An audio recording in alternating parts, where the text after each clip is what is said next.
தமிழ் உறவுகளுக்கு வணக்கம். இன்று நம்மோடு இணைப்பில் இருப்பவர் the top political analyst mister வெள்ளை பாண்டியன் அவர்கள். வணக்கம் சார், எப்படி இருக்கீங்க? வணக்கம் சார். வெற்றிவேல் முருகனுக்கு அரோகரா. கரெக்டா கொஸ்டினை ஆன்டிசிபேட் பண்ணிட்டீங்க. முருகன் கண்டிப்பா. பக்தர் மாநாடு நீங்களும் கலந்துருந்தீங்க, கேள்விப்பட்டேன். எப்படி போச்சு? ரொம்ப பிரம்மாண்டமா இருந்துச்சு வெளியிலேருந்து பார்க்கும்போது. உங்களோட கருத்துக்கள், முதல் கட்ட கருத்துக்கள் எப்படி இருந்துச்சு? கண்டிப்பா. நேயர்கள் அனைவருக்கும் வணக்கம். ஒரு நீண்ட இடைவெளிக்கு பிறகு உங்களை எல்லாம் சந்திப்பதில் மிகுந்த மகிழ்ச்சி அடைகிறது. தமிழக அரசியல் வரலாற்றிலே மட்டும் கிடையாது, இந்திய அரசியல் வரலாற்றிலே முதல் படை இருக்கும் மதுரை மாநகர், திருப்பரங்குன்றம் பலர்மிகு சோலை அமைந்துள்ள மாமதுரையிலே தமிழ் கடவுள் ஒருவருக்கு ஒரு மாபெரும் விழா, முருக பக்தர் மாநாடு என்ற பெயரில் ஒரு மிகப்பெரிய விழா நடைபெற்றது. ஜூன் 22ஆம் தேதி இந்த மாநாட்டிலே லட்சக்கணக்கான மக்கள், குறிப்பாக சொல்ல வேண்டும் என்றால் 60% மேற்பட்டோர் பெண்கள், 40% ஆண்கள், 100% கணக்கு பண்ணா 60% மேற்பட்ட பெண்கள் அதிக அளவில் கலந்து கொண்டார். ம்.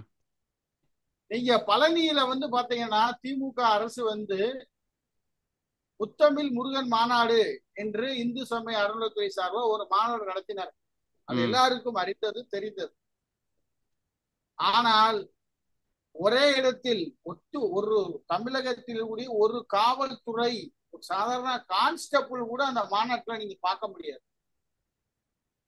10 ம். லட்சம் பேர் ஒரு கூடிய கூட்டத்துல ஒரு காவல்துறை கூட இல்லாம ஒரு மாநாடு நடத்தின பெருமை இந்து முன்னணிக்குத்தான் சாரும். ஓகே. ம். நீங்க இதே மாதிரி காவல்துறை இல்லாம இல்ல தமிழக வரலாற்றுல வேற யாராவது மீட்டிங் நடத்த முடியுமா? சொல்லுங்க. ம். திமுக ஒரு கூட்டத்தில் போட முடியுமா? இல்ல அதிமுக ஒரு கூட்டத்தை போட முடியுமா? இங்க தமிழ்நாட்டில் இருக்கக்கூடிய திராவிட கட்சிகள் எல்லாம் பேசுகிறார்கள். திராவிடம் தான் தமிழகத்துக்கு பெருசு. ம். மாநாட்டுல வந்து அவங்க ஆன்மீகம் சொல்றாங்க. நாங்க தான் உண்மையான ஆன்மீகவாதி. அன்பில் பொய்யாமொழி சொல்றாப்ல, அன்பில் மகேஷ் பொய்யாமொழி. தமிழ் கடவுள் யாருன்னா முத்தமிழறிஞர் டாக்டர் கலைஞர் தான் தமிழ் கடவுள் அப்படிங்கிறார். அதுல என்ன அதான் தப்பு? அதுல என்ன தப்பு? அவரு அப்படி சொல்றாரு, நீங்க முருகர்னு சொல்றீங்க. அவரு தமிழ் கடவுள், கடவுள் பக்தர் முருகனுக்கும் இல்லாதவரு அவரு அப்படி முருகனை சொல்றாரு. இன்று ம். இந்தியா மட்டும் கிடையாது, தமிழ்நாடு மட்டும் கிடையாது, இந்தியா மட்டும் கிடையாது. நீங்க மலேசியாவுல 10 முறை முருகன் கோயில் இருக்கிறார். நீங்கள் வசிக்கக்கூடிய அமெரிக்காவில் முருகன் இருக்கிறார். உலகமெங்கும் முருகன் ஆட்சி செய்து கொண்டிருக்கிறார். இந்த ம். முருகன் மாநாட்டுல நான் பார்த்த விஷயம், ம். மது போதை கிடையாது, மாமிசம் சாப்பிட்டவர்கள் கிடையாது, மனதை மயக்கும் பாடல் கிடையாது, குத்து டான்ஸ் கிடையாது, ம். குடும்ப உறுப்பினர்கள் ஒரே மேடையில் அமர்ந்தது கிடையாது. இங்கு வந்தவர்கள் எல்லாம் சன்னியாசிகள், யாத்திரிகள், ஆதீன மடாதிபதிகள், சுவாமிஜிகள், பாரதிய ஜனதா கட்சியினுடைய உண்மையான தொண்டர்கள், சங் பரிவார் அமைப்பினுடைய தன்னார்வ தொண்டர்கள், ம். R S okay. எஸ் இருக்கக்கூடிய பல்வேறு பிரிவுகளை சேர்ந்தவங்க கலந்துக்கிட்டாங்க. சுய ஆனா ஒழுக்கம், சேகர் சுய பாபு அப்படி கட்டுப்பாடு. சொல்லலையே. இது சங்கிகள் மாநாடுன்னு வேற எல்லாம் சொல்றாரு. இது மாநாட்டில் அரசியலுக்காக ஏற்பட்டதுன்னு சொல்றாரு. சீமான் என்ன சொல்றாரு அப்படின்னா, அவர் வேற மாதிரி சொல்றாரு. இதே இந்த மாநாடு அடுத்த வருஷம் பண்ணுவாங்களா? இது அரசியலுக்காக ஏற்பட்ட ஒரு இது, 2026 எலெக்ஷனுக்காக இவங்க பண்றாங்க. இதெல்லாம் ஒர்க் அவுட் ஆகாது அப்படின்னு அவரு சொல்றாரு. நீங்க எப்படி பாக்குறீங்க? இந்த ரெண்டு கொஸ்டினுக்கு ஆன்சர் சார் பண்ணுங்க. சீமான், நான் சிம்பிளா சொல்றேன். திரு சேகர் பாபு இன்று திருச்செந்தூர் முருக பெருமானுக்கு கும்பாபிஷேகம் நடக்க இருக்குது. அதே போல திருப்பரங்குன்றத்துக்கும் கும்பாபிஷேகம் நடக்குது. அவர் சொல்றாரு, தமிழ்ல நாங்க குடமுழுக்கு பண்ண போறோம் அப்படிங்கிறாரு. நாங்க வரவேற்கிறோம், இல்லங்கல. ஆனா முருக பக்தர் மாநாட்டுக்கு உங்களுக்கும் அழைப்பு கொடுத்தாங்கல்ல. ம். நீங்க ஒரு இந்து சமய அறநிலையத்துறை அமைச்சர் என்ன பண்ணிருக்கணும்? அரசியல் கருத்து வேறுபாடு இருந்தாலும் ஒரு அமைச்சர் என்ற முறையில் நீங்கள் இந்த மாநாட்டில் கலந்து கொள்ள வேண்டும். ம். வாடிகனில் இறந்த போப்பாண்டவருக்கு சிறுபான்மை நலத்துறை அமைச்சர் நாசரையும், திருச்சி மாவட்ட சட்டமன்ற உறுப்பினர் இனிக்கோ இருதயரசையும் அனுப்பக்கூடிய தமிழக அரசு எங்க வாடிக்கனுக்கு அனுப்புறாங்க. ம். தமிழக அரசு சார்பா மரியாதை செய்யலன்னா இங்க வந்து வர்ற தேர்தல வந்து கிறிஸ்தவர்கள் யாரும் திமுக ஓட்டு போட மாட்டாங்க. அதனால நாங்க வாடிகன்ல போய் போப்பாண்டவருக்கு அஞ்சலி செலுத்துறோம். வாடிகனுக்கு போகக்கூடிய தமிழக அமைச்சர்கள் முத்தமிழ் வளர்த்த மதுரை மண்ணிலே முருகன் மாநாட்டில் கலந்து கொள்ளவில்லையே ஏன் என்ற கேள்வி ஒட்டுமொத்த தமிழ் சமுதாயம் தமிழ் மக்களுக்கும் இருக்கிறது. இது நான் சேகர் பாபு அவர்களுக்கு கேட்கக்கூடிய கேள்வி. இன்னொன்னு சீமானை பத்தி சொல்றீங்க. ம். சீமான் இத்தனை வருஷமா என்ன பண்ணாரு? இப்ப மட்டும் ஏன் திருச்செந்தூர்ல போய்கிட்டு கல் இறக்குறாரு? நான் கல் இறக்குவேன், பனைமரத்துல ஏறி நான் கல் இறக்குவேன், சாராயத்தை ஒழிப்பேன், நான் இயற்கை இதை வந்து உருவாக்குவேன், ஏன் இருக்கிறாரு? நீங்க அரசியலுக்காக மாநாடு போடலையா? அதே மதுரையில மேய்ச்சல் நிலங்களை பாதுகாக்க வேண்டும், ஆடு மாடு வளர்ப்பவர்களுக்காக நான் மாநாடு ஓட போறேன்னு சொல்லி வந்து பார்வையிடுறார் மதுரையில. எங்க சீமான் பேசக்கூடியது அரசியல் என்றால் மதுரையில் நடந்த முருகபக்தர் மாநாடும் அரசியல் தான். அது சங்கிகளின் மாநாடு தான். மேடையில சொல்லியிருக்காங்களே, இந்து முன்னணி தலைவர் காடேஸ்வரர் சுப்பிரமணியம் அவர்களே சொல்லியிருக்காரு, இது சங்கிகள் கூட்டம் தான், நாங்கள் மங்கியல் கூட்டம் இல்ல, சங்கிகள் கூட்டம் அப்படின்னு ஓப்பனா மேடையில வச்சிருக்காரு. இதை விட என்ன ஒரு ஆதாரம் வேணும் சொல்லுங்க. சரி, அப்படி இருக்கிற இந்த பட்சத்துல இது வந்து இவ்வளவு பெரிய ஒரு பிரம்மாண்ட கூட்டத்தை வந்து கூட்டி காமிச்சிருக்கிறீங்க. இது வந்து 2026க்கு நோக்கி போகும் அப்படின்ற மாதிரி நீங்க பாக்குறீங்களா? ஏன்னா வந்து எந்த ஒரு மாநாடா இருந்தாலும் இது வந்து முருகன் மாநாடா இருந்தாலும் இதுக்கு பின்னாடி அரசியல் தான் இருக்கு. இதுல எனக்கு மாற்று கருத்து கிடையாது. சோ அப்படி இருக்கிற பட்சத்துல இதெல்லாம் வந்து ஒரு ஒரு ஒருங்கிணைந்து ஒரு ஒரு ஓட்டா மாறும் அப்படின்ற மாதிரி நீங்க பாக்குறீங்களா? உங்களோட கருத்துக்கள் அதுக்கு. ரொம்ப விஷயங்களை வந்து நம்ம ஆலோசனை பண்ணணும். பாத்தீங்கன்னா ம். பொதுவாகவே இந்துக்கள், அதாவது நீங்க நீங்க வந்து பிறப்பால் தமிழர், கன்னியாகுமரி மாவட்டத்தை சார்ந்தவர். நீங்க கன்னியாகுமரி மாவட்டத்துல இந்துக்கள் எப்படி வாழ்றாங்க, இஸ்லாமியர்கள் எப்படி வாழ்றாங்க, கிறிஸ்தவர்கள் எப்படி வாழ்றாங்கன்னு சொல்லி நீங்க சின்ன வயசுலயே இருந்து நேர்ல பார்த்து வளர்ந்தவர். உங்களுக்கு அங்க இருக்கக்கூடிய பிரச்சனை எல்லாம் தெரியும். ம். ஆனால் கன்னியாகுமரி மாவட்டத்தை தவிர்த்து இங்கிட்டு தென்பகுதியோ வட தமிழகம் சென்றால் அவங்க எல்லாருமே என்ன பண்ணுவாங்க, பாரபட்சமா இருப்பாங்க. ஒரு இஸ்லாமியர் இருந்தா கூட ஓட்டு போட்டு ஜெயிக்க வைப்பாங்க. இன்க்ளூடிங் நான் ராமநாதபுரம் தொகுதியை சொல்றேன். இங்க வந்து ம். நவாஸ் கனி போட்டிக்கிட்டா கூட பெரும்பான்மையான இந்துக்கள் ஓட்டை வாங்கிதான் அவர் நாடாளுமன்றம் சென்றிருக்கார். ஆமா, அவர் இஸ்லாமியர் ஓட்டு அவருக்கு போட்டு மட்டும் திமுக அவர் ஓட்டு அதுதான் முக்கியம். திமுக ஓட்டுன்றது அதனாலதான் ஜெயிக்கிறாரு. இந்துக்கள் அந்த ஓட்டு நீங்க திமுக பாக்குறதை விட திமுக திமுக ஓட்டு. ஓட்டு இந்துக்கள் ஓட்டுன்னு வைங்க. ம். அவங்க என்ன சொல்றாங்க, ம். இஸ்லாமியர் தன்னுடைய மதத்தை சரியாக பின்பற்றுகின்றார், ம். கிறிஸ்தவர்கள் தங்களுடைய மதத்தை சரியாக பின்பற்றுகிறார்கள், இந்துக்கள் மட்டும் ஏன் நீ ஒரு இந்து வேட்பாளர் நிற்கும் பொழுது வாக்களிக்காமல் பிற மத சார்ந்தவர் போட்டியிட்டால் நீ ஏன் வாக்களிக்கின்றாய்? உன்னுடைய வாக்குரிமையை சரியான முறையில் பயன்படுத்த வேண்டும். உனது உரிமை பறிக்கப்படும் பொழுது உன்னுடைய சுதந்திரம் பறிக்கப்படும். நீ ம். சரியான வேட்பாளரை தேர்ந்தெடுத்தாத்தான் உனக்கு ம். தேவையானது கிடைக்கும். அதனால வரக்கூடிய சட்டமன்ற தேர்தலில் ம். இவர் நமக்கானவரா, நம்ம ஓட்டு போட்டா சரி, மக்களுக்கு இப்ப என்ன செய்வாரா? குறைஞ்சு போச்சு நீங்க பாக்குறீங்க? இப்ப என்ன குறைஞ்சு போச்சு? நமக்கு என்ன எல்லாம் என்ன? எங்க போனாலும் நம்ம வந்து கரெக்டா கோயிலுக்கு போறோம். எங்க போனாலும் வந்து நமக்கு ஒன்றும் பிரச்சனை இருக்கிறது இல்ல. நம்ம சாமியை கும்பிடுறோம், நம்ம பாட்டு நம்ம வரோம். எங்கேயோ ஆங்காங்கே ஒரு ஒரு இன்சிடென்ட் இருக்கு. தமிழகத்துல வந்து ஏன்னா பாத்தீங்கன்னா திமுகல இந்த வந்து அவங்களோட கொள்கை பிடிப்பே ஒன்றே குலம் ஒருவனே தேவன் அண்ணா சொல்லிட்டாரு. ஆமா, கலைஞரும் ஸ்டாலினும் என்ன சொல்றாங்க? எங்களோட கட்சியில யார் கோயிலுக்கு போனாலும் போகலாம் அப்படின்னு தான் அவரும் சொல்றாரு. அவங்களோட ஒய்ஃப் துர்கா ஸ்டாலினே கோயிலுக்கு போயிட்டு தான் வராங்க. ஸோ அப்படி இருக்கிற இந்த பட்சத்துல நீங்க சொன்ன மாதிரி கிறிஸ்டியன்ஸ் அவங்க கடவுளை கும்பிடுறாங்க, முஸ்லிம்ஸ் அவங்க கடவுளை கும்பிடுறாங்க, ஹிந்துஸ் நம்ம கடவுளை கும்பிடுறோம். நாம வந்து தலைவர்கள் ஒரு நாலஞ்சு பேர் அசிங்கப்படுத்துறாங்கன்றதுக்காக வேண்டி நாம ஏன் வந்து இதை வந்து ஒரு மத பிரச்சனையா மாத்தணும் அப்படின்னு இந்துக்கள் நினைக்கிறதுனால என்ன தவறு? இத மத பிரச்சனையா மாத்தணும் அப்படிங்கிறது வந்து இந்து முன்னணியோ ஆர்எஸ்எஸ்ஓ சங் பரிவாருடைய கொள்கை கிடையாது. ம். மக்களுக்கு இறைவன் மீது ஒரு நம்பிக்கை இருக்கணும், கடவுள் மீது ஒரு நம்பிக்கை இருக்கணும்.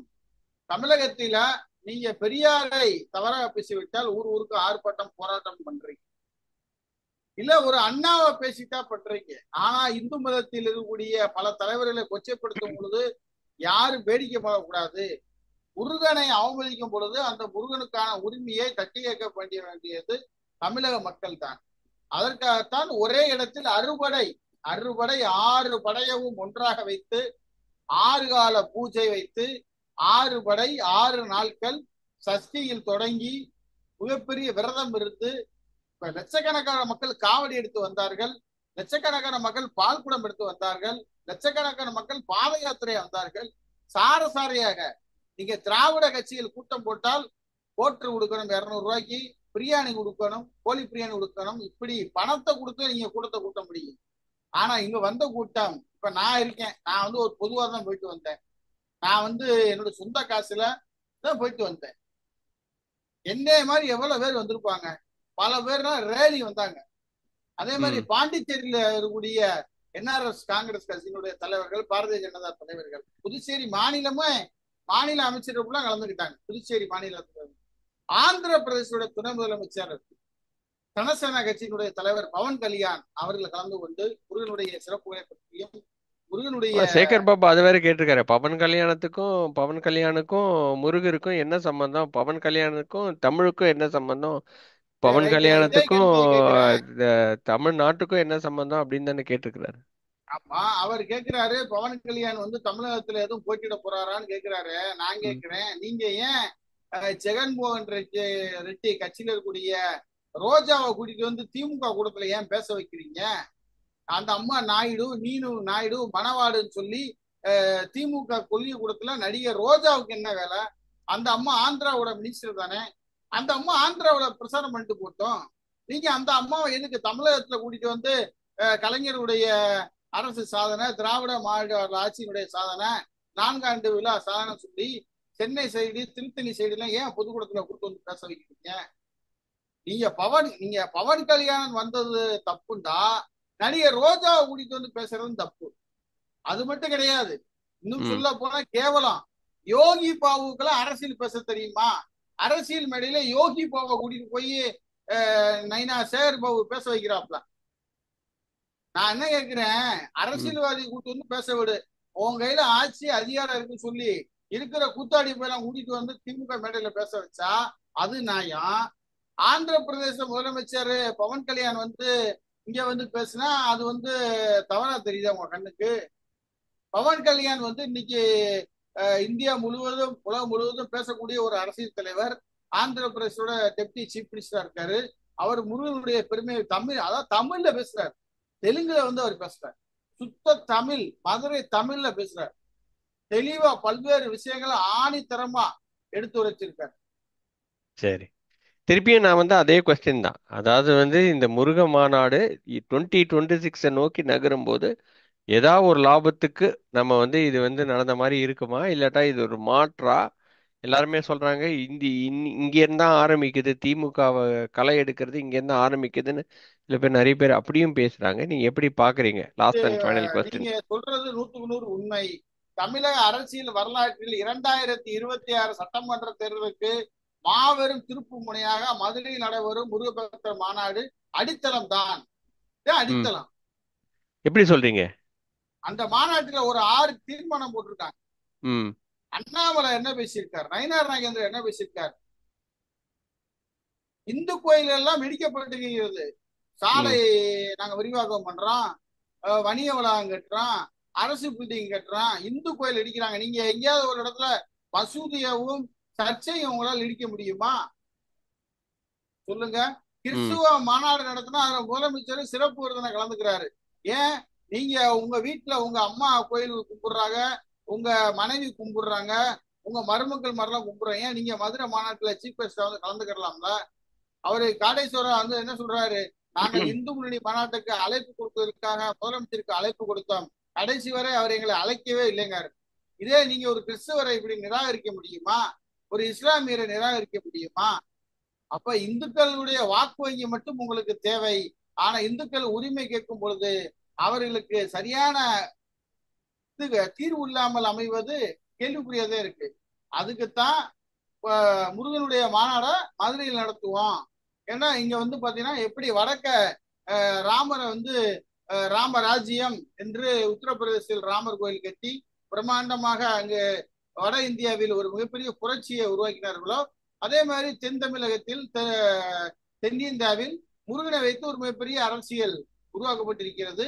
இந்த அரசியல் என்பது மதுரையில ஏதோ 6 நாட்கள் நடந்தது, பல லட்சம் பேர் கலந்துக்கிட்டாங்க, வந்துட்டு போயிட்டான்னு நினைக்க வேண்டாம்.